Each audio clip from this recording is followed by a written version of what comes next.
We've all encountered these moments online, a genre of content that reveals a deeper cultural shift.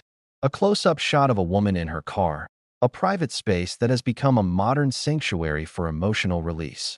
She's overwhelmed because she had to manage a child's doctor visit alone. You scroll further. Another shares the stress of balancing grocery costs with daycare fees.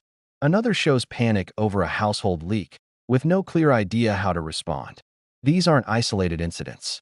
They're symptoms of a widespread psychological phenomenon, a painful collision between the expectation of total independence and the relentless demands of adult life. Let's examine why so many individuals today find themselves struggling under what should be routine responsibilities. The expectation-reality gap. Psychologically, this is a classic case of expectation versus reality. A common narrative unfolds. An individual leaves a stable long-term partnership, convinced that autonomy will lead to a lighter, more authentic existence. They choose the immediate thrill of freedom over the gradual work of building something lasting. But when the initial euphoria fades, reality arrives. Unemotional, logical, and demanding. The freedom they envisioned, stripped of its romantic glow, often resembles a slow submersion under mundane pressures. The hardships that truly overwhelm are rarely catastrophes. They are the grinding, daily burdens. Managing a toddler's meltdown while shopping, coordinating home repairs alone, negotiating with service providers, or pushing through illness because there's no backup. For a prepared adult, this is simply part of life. Without a support structure, it becomes an insurmountable wall. The hidden contract of independence. The desire for self-sufficiency is a valid choice, but its terms must be understood. Complete autonomy means you are the sole bearer of every load. It means no relief shift when you're emotionally depleted or physically unwell. Independence isn't just the right to choose your path. It's the obligation to carry every consequence of that choice alone. Many discover this contract the hard way. After prioritizing the idea of freedom, the aesthetic of a strong, solo life, they confront the unglamorous infrastructure of daily survival. The result is often a state of chronic reactivity, where life becomes a series of emergencies managed with no buffer, plan, or respite. The allure of demonstrative vulnerability.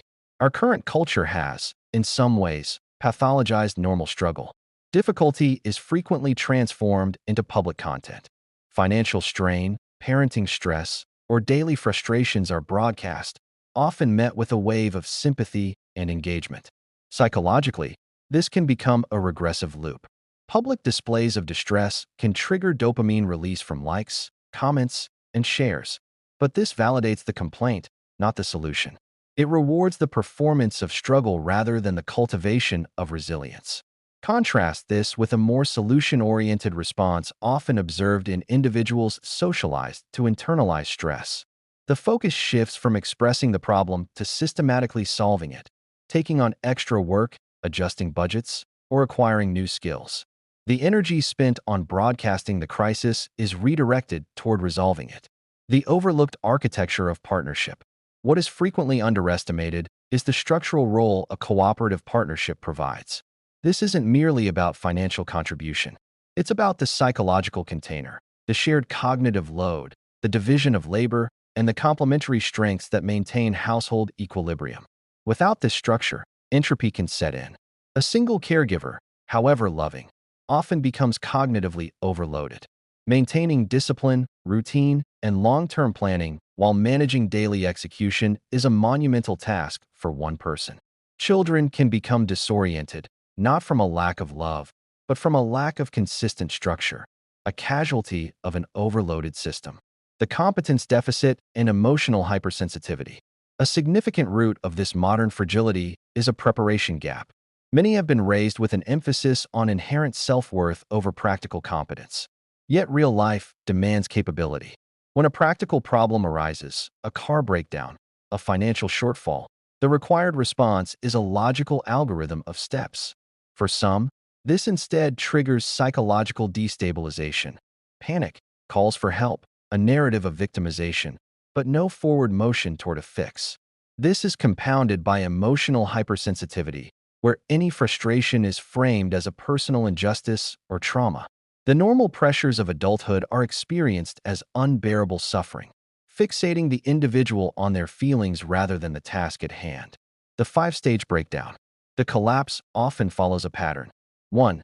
Euphoria, the thrill of newfound freedom. 2. Collision, the realization that independent life is more complex and costly than imagined. 3. Panic, the onset of overwhelm as systems fail. 4. Victimhood, the lament of why is no one helping me. 5.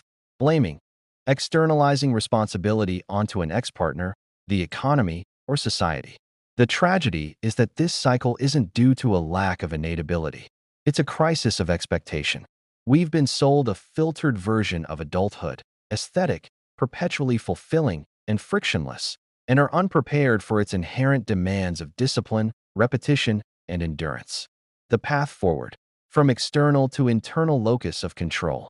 The escape from this cycle requires a fundamental psychological shift, moving from an external to an internal locus of control. This means stopping the wait for a rescuer and starting the work of problem solving, exchanging the broadcast of suffering for the silent building of competence, assuming full responsibility for your outcomes, without exception. Those who make this shift discover their life stabilizes, not because challenges disappear, but because their own capacity to meet them expands. Real power emerges only after rejecting the identity of a perpetual victim. This is the core of genuine resilience.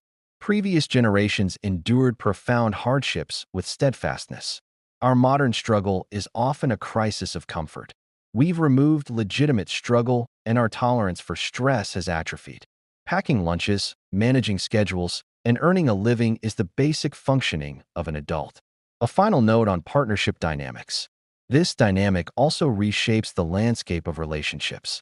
Individuals are increasingly wary of partnerships where their role is seen as an optional resource to be consumed, rather than a valued cornerstone of a shared project. Mature union requires mutual respect, loyalty, and the recognition that a strong foundation is built by two architects, not one occupant and one on-call repair service. Your thoughts? This is a complex, uncomfortable conversation, but a necessary one. Have you observed this expectation-reality gap in action? Have you seen individuals trade a solid foundation for an illusion, only to be overwhelmed by the logistics of a life they weren't prepared to build alone? I want to hear your analysis. Comment below with your observations and experiences. If you're seeking deeper, unfiltered analysis of modern psychology, you're in the right place. We cut through the noise of convenient narratives that foster dependency. Here, we dissect the root causes of anxiety and societal dysfunction, focusing on building responsibility, mental fortitude, and actionable competence.